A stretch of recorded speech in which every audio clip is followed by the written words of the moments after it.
Magandang gabi mga friend. Sabi ko baka makadalawa ako eh. Kasi Huwebes Santo na bukas. Pangmahal na araw tayo. Tungkol na naman sa mga magkakapatid to mga friend. Ha? Risisay. Pahinga mo to. Sabi ko sa iyo eh. Magbago ka na mahabang may panahon ka pa. Ito. Hindi per ang magkakapatid ay dapat na nagmamahalan, nagtutulungan at nagdadamayan. Ito ay dahil sa dugo at laman ang kanilang ugnayan. Kapag may konting away at tampuhan, ayusin at pag-usapan. Dahil sa pagtanda nyo, walang ibang magtutulungan kundi kayo-kayo lang din naman. Mas masarap sa pakiramdam yung nagkakasundo kaysa yung puro away at inggitan. Ang magkakapatid ay dapat na nagmamahalan, nagtutulungan at nagdadamayan. Ba't nga ba kasi anong pumasok sa tuktok mo, Racing Sai, no? Eh kami, di ba no, tinulungan namin kayo, dinamayan namin kayo. Oh, di ba? Nung walang-wala kayo. Oh, anong pumasok sa tuktok mo kasi? Paulit-ulit, magsimba ka ng, pumunta ka sa pare, no? Hindi ako makaget over dito sa ano mo eh. Deed of donation mo, no? Babasahin ko ulit, ha? Ito yung deed of donation, no? Pinagawa mo sa ilalim ng puno ng akasya. Deed of donation with waivers of relinquishment of right to all, no to all men by this present, that we, spouse Benjamin and Jovita Chingsay, Filipino, legal age, a resident of Soyong, Isabela, after having been duly sworn in accordance with law, hereby depose and say, oh, puta, parang ano. Alam mo dito sa ginawa mo na to, Chingsay, no?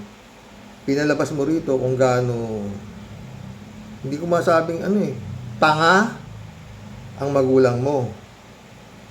Baano ka katanga, bobo, hindi ko maintindihan, no? Ha, Gracing Sai? Alam mo ba yung donation, yung salitang donation? Nag-aral kayo, di ba? Hindi ako magmumura ngayon, promise ko kay Lord.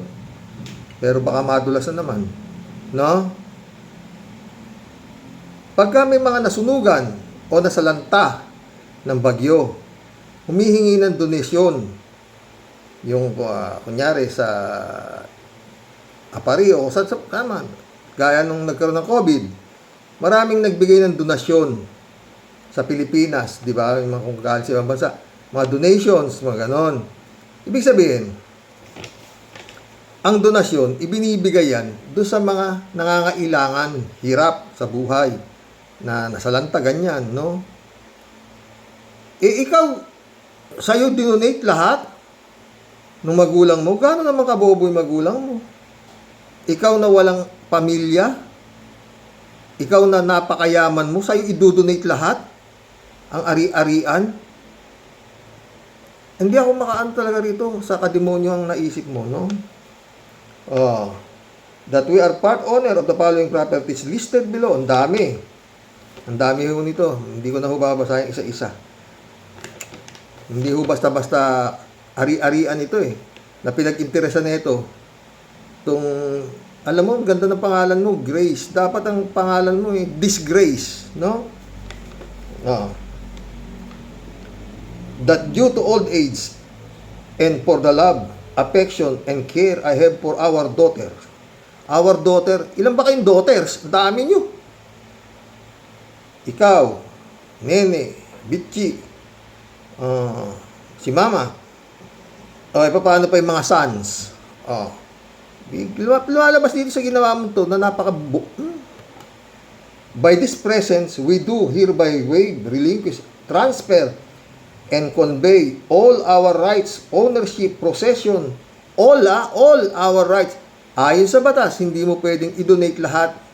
Kailangan may maiiwan sa nagdo-donate. Ito, all. Tsaka alam mo, talagang napakahirap. Ewan ko pa paano nangyari talaga no? Marami ako tinanong na abogado. No? Pag may magpapagawa ba sa'yo kako ng deed of donation, dinala ko to, ganito karaming ari-arian. Anong una mong itatanong? Di ba, syempre, Solo anak ho ba yan? Yun ang agad ang tanong ng isang matinong abogado ha, na nagnonotaryo. Kasi, iingatan niyang masabit siya eh. Kasi hindi nga pwede na idodonate mo lahat sa iisang anak. Eh dito talagang pati abogadong labas tanga eh. Pero anyway, bahala na Panginoon. Naka-appeal ito eh. Ha? That we, due to, by this presence, we do herewith relinquish, transfer all possession, interest, and participation over the above properties, including all improvement found therein unto in favor of Miss Grace Ching Sai, legal age, residence of Soyong, Isabela. Pati yung address nyo eh. Residence of Soyong, Isabela, talagang katarantaduhan itong ginawa mo eh. Oo, sa totoo lang. Grace Ching Sai. No? Residence of Soyong, Hindi ako magmumura, promise ko kay Lord. That we executed this instrument with our own free will and volition, and that of no force. Hayaan mo na to. Oo, no? Basta yun ang lumalabas dito. Pinalabas mo rito na sila ay mga tangang magulang, no? At ikaw naman, isang gahaman na anak, o swapang, gano'n, no? Alam mo sa totoo lang, Grace Ching Sai, no? Kung ikaw ay normal ang iyong pag-iisip, kung totoo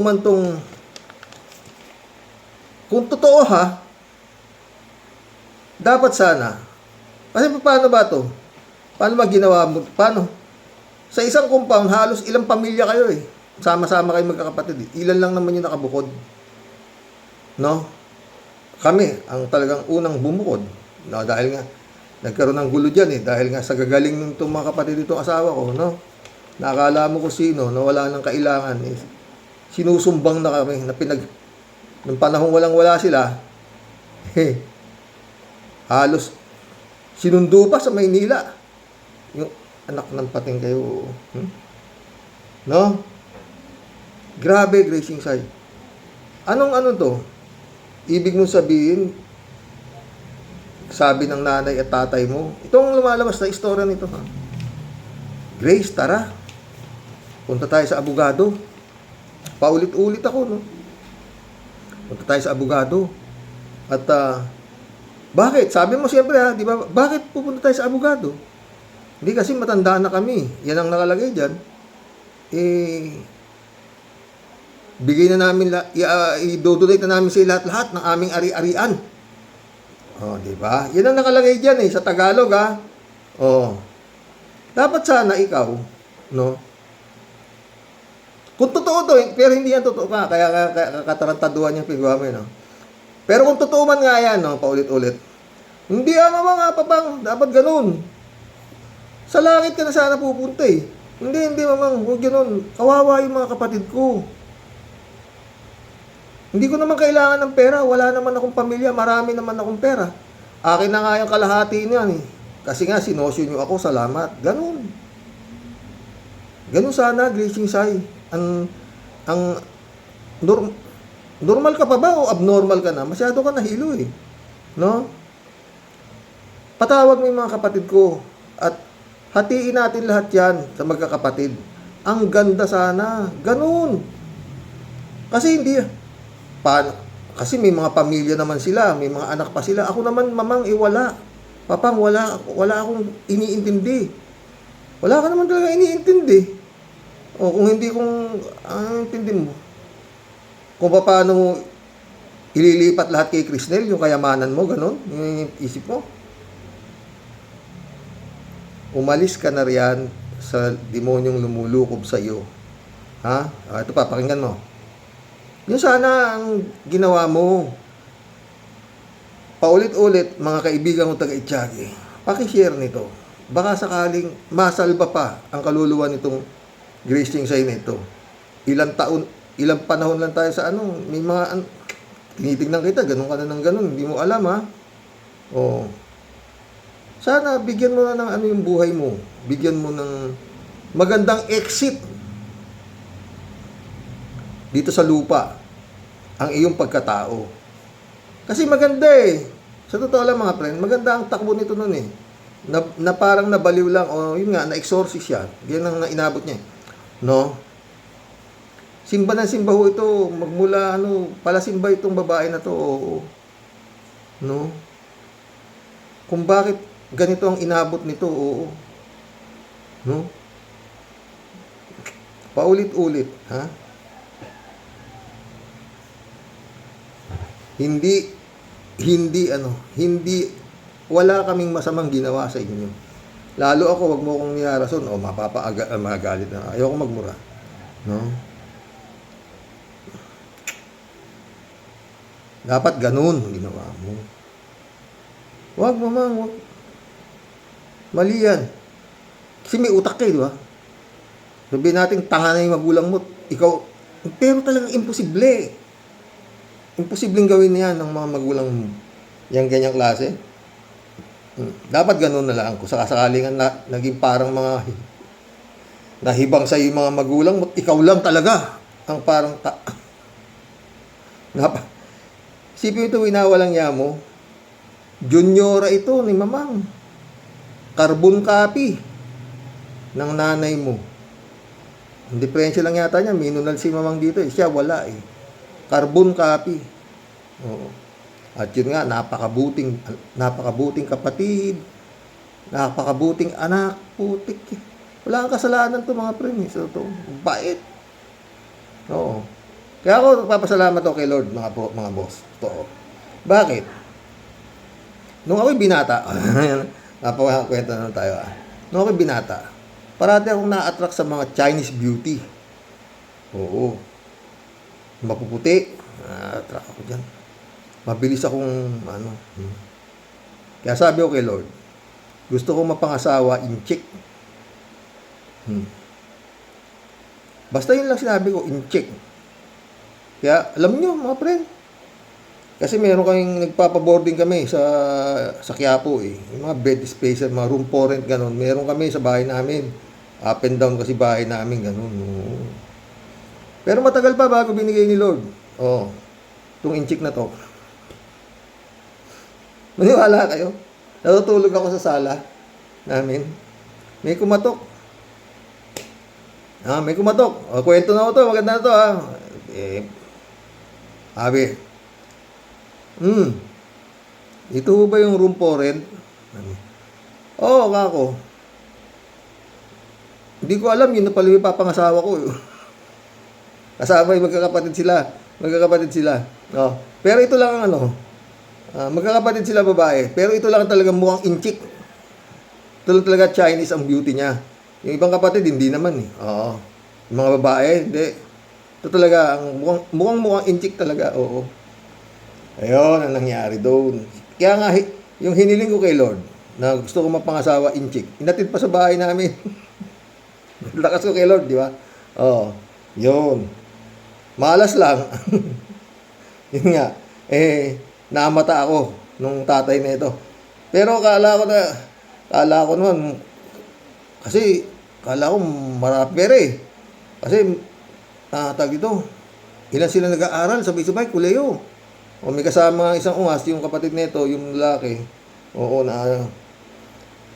sakit sa ulo. Kwento, no? Yun, nagustuhan ko siya, whatsoever. Nagalit sila sa kanya, ganun. Tapos, ayaw nila, ganun. Kasi nag-aaral nga, ganun. Mga istoryang, kung kwento ko sa inyo, pwedeng ipelikula. Oo, maganda. Oo. Nagalit sila sa kanya, lumayas siya, nagtanan siya mag-isa. Ganun nangyari rin eh. Nagsama kami, ganun. Wala silang alam. Hindi kami na merwisyo sa inyo. Ha? Paulit-ulit na lang itong vlog na to, pero ganun ho yan. Yung ayaw nila, doon sila lumapit. Nung sila nagigipit. Sa akin yun. Yun ang istorya. Ganun ho ang istorya nun. No? So, balik tayo dito kay Grising Sai. No? Mabait ito, itong Grising Sai nito. Kaya lang yun nga, napasok ng masamang espiritu. Di pa huli, Grising. Pumunta kay Father Simangan. siguro baka gumagamot yun na nai-exorcist. Sabihin mo, Father, hindi pa pare si Father Simangan. Kilala ko na yan. Oo. Kasi yung uncle niyan at saka ako, magkumpare kami. Alam mo yan, Grace Sai? Punta ka sa kanya. Baka, palagi ko marunong gumamot yan na nai-exorcist si Father Simangan. Yun sana ginawa mo. Ang ginawa mo, bukod sa hindi mo na nga hindi naman kami humihinging tulong sa'yo. Diba? Ayoko magmura. Dapat may kasunod na yun na may PI na sana yun. Pero pangako ko kay Lord, hindi po na kita mumurahin. No? Yun. Hindi naman, lumapit ba kami? Hindi naman na. Pero huwag mo swapangin yung hindi iyo. At burahin mo sa tuktok mo na yung kayamanan na yan, hindi kami nakatulong sa inyo. Saan ka bagal? Ang hihirap lang kayo sa amin Nasasakyan, nung walang-wala pa kayo, umpisa-umpisa kayo namimili-mili, konti-konti, pichi-pichi. Oo. Unang meron na kami kaysa sa'yo. Kaya lang, yun nga, sinuwerte ka dahil sa galing mo. Ewan ko kung galing tawag doon, dahil sobrang tipid mo kami hindi Tsaka yun nga, nagkakasakit yung mga anak ko. Siyempre, puro mga ano yan. Naka-VIP yan, hindi naman basta-basta doktor ang nuting mga hindi mo alam yun? Na dengue yung anak ko, yung isa naman mga sakit na hindi mga Tsaka kayong mga anak ko mga friend. Puro lalaki yan. Pero nagmamahalan sila yan. Ayoko. Yan sabi ko. Ayoko yung magkakaroon kayo ng alitan. Ganun ako. Magrespetuhan kayo. Yun lang yun. Lalaki ho ng mga anak ko, kala nyo. Pwede nga ako suwagin pero hindi pwede Nire-respeto nila ako No? Ganon. Ito pa, Grace. Problema ka ang unang tatakbuhan mo? Darating ang panahon na mawawala na ang mga magulang ninyo at kayong magkakapatid na lang ang tunay na magtutulungan. Hindi pera, hindi lupa at hindi mana ang dapat maghiwalay sa inyo. Mas mahalaga ang samahan, respeto at pagmamahal sa isa't isa. Naintindihan mo yan, Gracing Sai? Iba yung respeto, yung pagmamahala ng magkakapatid. Dapat may kasunod na pa PI yan, pero hindi. Ako kay Lord, no? Yung respeto sa kapatid. At paulit-ulit ako, Gracing Sai.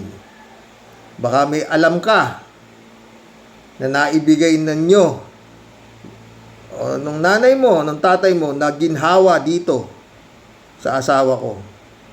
Kung baka nabilan nila ng magandang bag, pamasok sa eskwela, o nabilan nila ng sapatos, o damit na maganda. Mula siya ng naging tao. Kasi nung dumating kayo sa buhay namin, sa bahay namin, wala naman kayo. Mga itsura nyo. Oo. Mga pagsusuot nyo. Pumapasok nga asawa ko, tsaka itong bitsina ito, nakasinelas.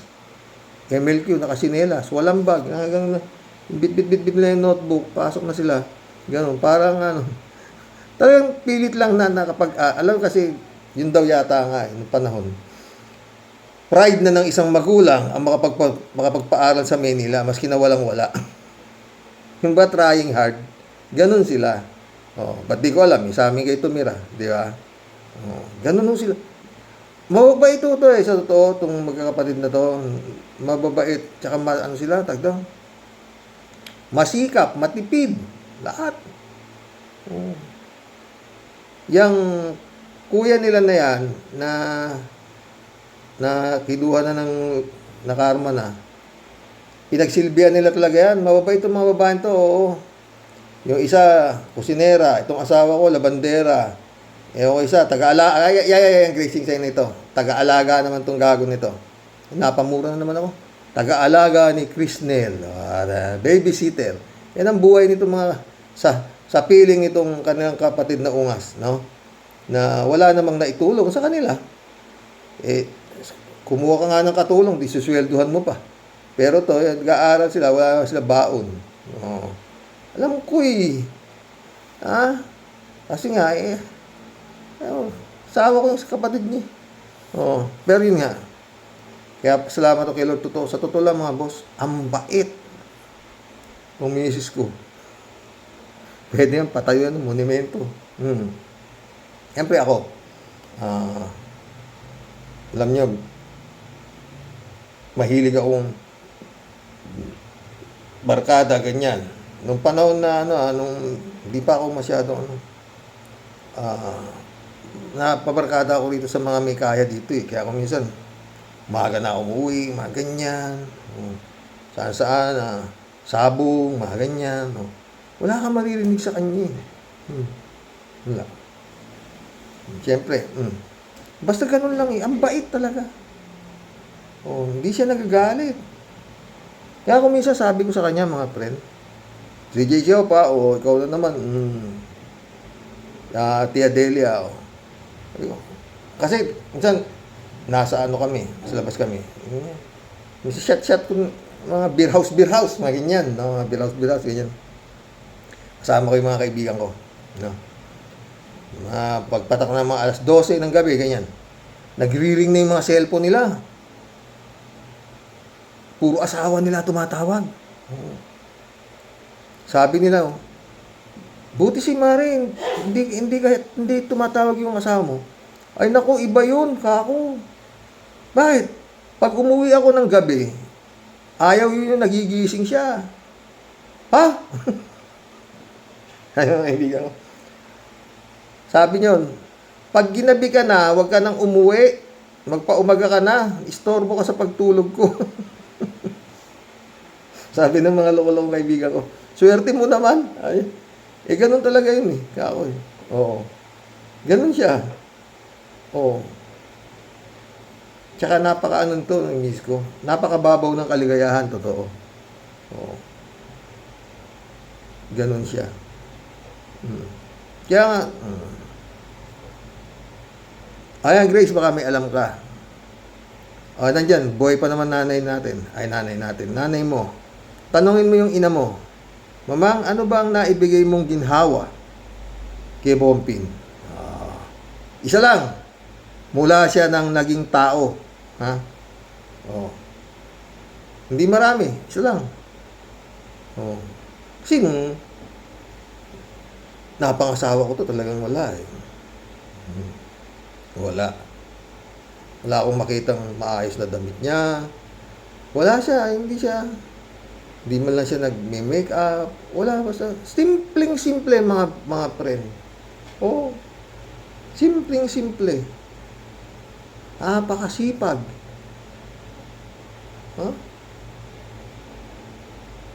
Buti pa sana nung kung alam ko lang ganyan kayo kawalang ya, no?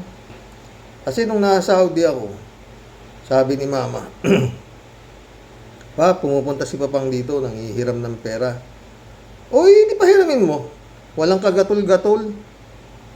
Dapat sana. Huwag mong pahiramin yan. Ba't pupunta-punta yan dyan? Ganun sana. Kasi ayaw sa akin ng tatay niya eh. Ayaw. Totoo. Nung meron na, ayun na, pupunta na siya. Oo. 2 taon, Gracing Sai. Nakakuha yung tatay mo ng bangko, walang collateral. Wala pa interest. Paulit-ulit, no? Walang boy chingsay. Nung binibenta yung bulok na bahay ninyo, nakapagitan kayo sa dalawang mayaman, binigyan kayo ng pribileyo na kayo ang makabili. Dahil yung bahay niyong bulok nakatayo. Saan lumapit? Saan? Sino? Si Bompin. Nandun ako Saudi. May boy chingsay ba? Wala. Yung boy chingsay, 3 buwan bago pa dumating. Yung... Tapos lagi mo sa tuktok. Tsaka, bakit kailangan maisip mo yan na wala naman tinulong dito si Bompin? Hindi namin bibigyan. Hindi niya deserve. Ba't si Bichi, may tinulong ba sa'yo? Diyan? Ahente lang ng bigas yan. Tapos nakita ni Pitong. Doon. Yun na. Kailangan suportahan si Bichi. Baka matahin ng Ramos. Ta mentalidad mo talaga pang impyerno. No? Gracing side. Natatawa ako sa'yo. Tuloy na ito. Tuloy. Dahil sa huli kapag may problema ka, ang unang tatakbuhan mo ay kapatid mo rin. Kaya habang may Mali. Iba. Kami, pag may problema kami, ang takbo ko sa ibang tao. Marami, alam niyo naman kung sino kayo, no? O, mga Manuel, ano pa? Gabriel, si pare Jun Gabriel, o Tom Bakay. Hindi ako lumapit sa Chingsay. Pag may problema ako, hindi. Oo. At kailanman hindi pupunta sa inyo yung kapatid niyo para mangutang. Hindi. Ba? Mukha kami sa inyo. Lista. Tapos babayaran din pag na ano. Ganun lang kasi negosyo dito eh. Nung itong pitchin na ito, itong kami kumukuha sa kanya. Kasi nga big time eh. Di ba? Kumukuha kami ng pantinda sa'yo. Pagdating naman, binabayaran naman. Di ba? Pero ngayon, di na. Kalo tayo. May gana ka pang magalit, Bichi. Inano kita? Ay, nako, Bichi ka, tuloy. oras pa, alagaan ninyo ang samahan ninyo bilang magkakapatid. Darating ang panahon na mawawala na ang mga magulang ninyo at kayong magkakapatid na lang ang tunay na magtutulungan. Hindi pera, hindi lupa at hindi mana ang dapat maghiwalay sa inyo. Mas mahalaga ang samahan, respeto at pagmamahal sa isa't isa. Dahil sa huli kapag may problema ka, ang unang tatakbuhan mo ay kapatid mo rin. Kaya habang may oras pa, alagaan ninyo ang samahan ninyo bilang magkakapatid. Darating ang panahon na Tagalog yan. Kami inalagaan namin eh. Yung pagiging bayaw o no. Yung Benji, baka nakakalimutan mo. Sama na kita. Titimbang ka rito, libre. Nagbabayad ka pero hindi ko tinanggap dahil hindi ka iba-iba. Taon. Benji, taon. Titimbang ka rito. Minsan tulog pa ako, ginigising mo na kami. Titimbang ka ng baboy. May narinig ka ba?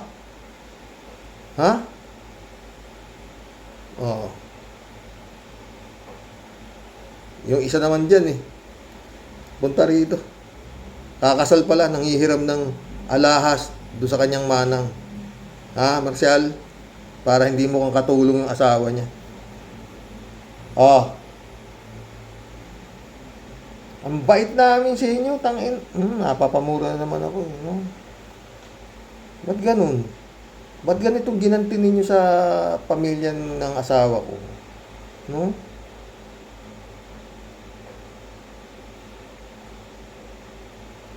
Grabe kayo. No? Walang kasala. Paulit-ulit, Grace Chingsay. Nilalahat ko na kayo. Anong kasalanan sa inyo ni Bompin? Ako, anong kasalanan ko sa inyo? Nilalahat ko na rin kayo.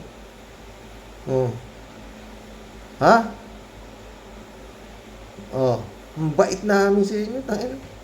Napamura na tuloy ako. Jay Chingsay, di pa uli lahat sa'yo. No. Yang pera, hindi mo madadala yan. At sinisiguro ko sa'yo, pag hindi ka umayos, si Satanas ang makakapiling mo sa buhay na walang hanggan. Magandang gabi, Grace Chingsay. Panuulit ko, baka pupunta yung kapatid mo dyan at dadalawin yung ina mo habang nabubuhay pa. At yung ina mo, itong gulong ginawa mo, ikaw lang ang makakaayos. No? Kausapin mo na yung ina mo, humingi ka ng tawad sa kanya, dahil winalang mo yung nanay mo eh. Tayo mo, binitbit mo para sa korte, naka-wheelchair, para magsinungaling. Ha? Alam niyo mga boss, yung nanay nito, napakabait. Parehas ng asawa ko. Kalahin mo, ngayon lang yata nakapasok sa korte, ina mo, dinala mo pa ron. Dahil sa kahagahamanan mo. Oh? Tingnan ko si mamang, tinatanong nung abogado, halos manginig eh. Oh, wala kang awa sa magulang mo, oo. Ikaw, blessing sa'yo ka. Di ka na lang nahiya. Pinagbubulungan doon sa korte, bakit nandito yung magkakapatid na yan? Eh, pag ako natanong, yung ako swapang eh. Ha? Nagagulat sila. Pwede ba? Ba, ewan ko, pumwede, akalain mong ma-dismiss. O, diba? Pero, Diyos, may Diyos. Naniniwala ka pa ba sa Diyos? Ha? Naniniwala ka pa ba sa Panginoon? O ang Panginoon mo na si Satanas? Ha? Ulit-ulit. Kakapakapain mo yung pit mo, baka may tumutubo ng buntot. Kaya to, tititignan mo sa lamin, baka may lumalabas na sungay. Ha? Siguro last na vlog ko na to sa'yo, Gracing Sai. Ihaw ko na. Meron naman kaming inapila. Siguro kung ilang taon abutin yan, oo. Bahala na ang Diyos sa'yo. No? Pero ayusin mo. Paulit-ulit, may panahon ka pa. Magmadre ka na lang. Pwede pa naman eh. Sa kumbento ka na tumira. Wala ka rin lang namang silbi sa mundo. Di ka naman naging ina. Oh. Dumami pa pera mo, di ba? O, bigay mo na sa mga kapatid mo yan. Ikaw ka na magbida-bida dyan. Ka na bida.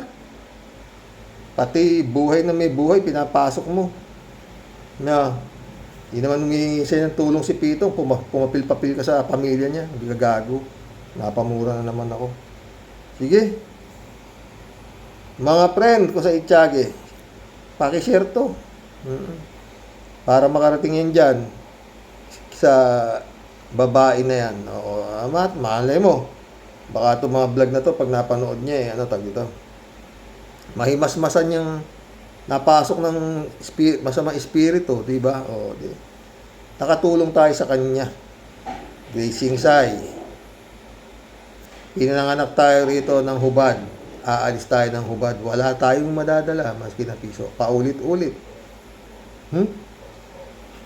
Sawa na rin ako dito. Makita ko lang maayos yung mga pamangkin mo. Ha? Naiiwan ko. Gusto ko nang makita langit. Ay, langit. Yan. Itong kapatid mo, si Bompin. 1,000% makakapiling ito ang mahal na puon ang lumikha. Maluwag na maluwag ang pinto ng kalangitan. Tatanggapin siya. Walang tanong-tanong yan. Kapakabait nga ito kapatid mo. Ba't ka tanga-tanga mo talaga? Bakit naisipan niyo walang yain ito? No? Walang kasalanan sa inyo.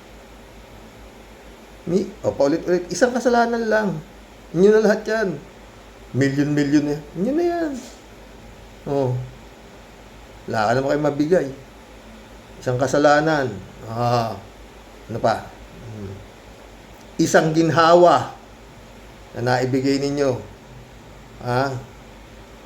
Boyching Sai, laking trabaho. Laki ng tinulong nito dyan. Naglalaban ng damit niya, brief niya to. May baon hindi mabigyan. Kupal yung kapatid mo yan. Siguro kaya kinuha na yan. Dahil marami pang perwisyong gagawin yan. Kung hindi yan kinuha. Baka sobrang gahaman din yan yung kuya nito. Oo, yung panganay. Sobrang gahaman. Oo. Punta rito yung nanay niya. Kalak pa si Grace. Sabi naman ni mama, Tay, katapilan ni Boy Kingsay. Tay, sabi naman babe, makakid daw. Alam niyo yung yoga doon ito eh, makahingi-hingi. May nakabat-in doon, kadakal na nung nalaba. Sabi, kasi malaki na raw yung nakukuha ng buhay. Eh, ba't di nga lalaki eh? Naulol sa bisyo. Sa babae yung gago. No. Ay, nako. Sige mga boss. Parating niyo ito sa Gracing Sai, yung puti mo na yan. Sunog ka sa impyerno, maniwala ka. God bless, Gracing Sai.